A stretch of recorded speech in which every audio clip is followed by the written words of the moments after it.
Class 12th की books में एक डिफरेंस है, charge against profit and appropriation of profit. चलिए इसका डिफरेंस समझते हैं।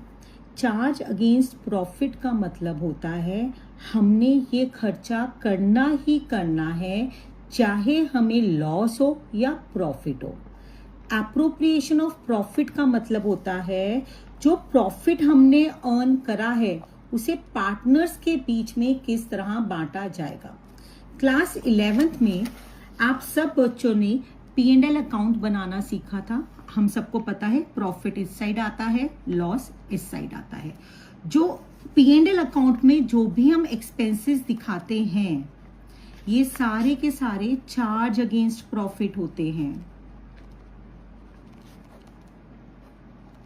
लेकिन अब क्लास 12th में हमने P&L के बाद बनाना सीखा है P&L एप्रोप्रिएशन अकाउंट।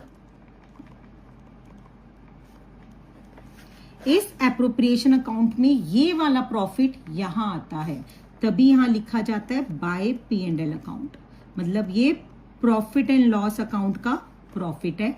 इसको अब हम पार्टनर्स में एप्रोप्रिएटली बांटते हैं, जैसे कि हमारा क्वेश्चन कहता है। अब सबसे बड़ी गलती कहां होती है?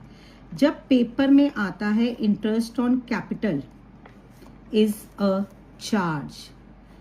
बच्चों इस लाइन का मतलब है इंटरेस्ट ऑन कैपिटल मैंने यहां नहीं दिखाना, मुझे प्रॉफिट एंड लॉस अकाउंट में दिखाना है।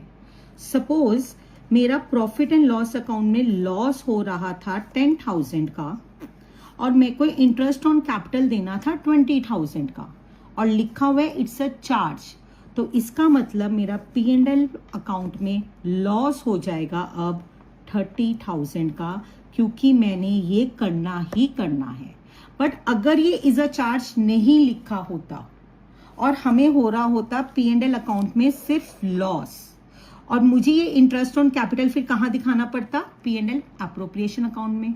तो भाई जब मुझे लॉस हो रहा है तो मैं दूंगी ही नहीं पार्टनर्स को इंटरेस्ट ऑन कैपिटल, तो ये फिर नहीं दिखाया जाता। तब सिर्फ हम क्या करते हैं, पार्टनर्स में ये लॉस को बांट देते हैं।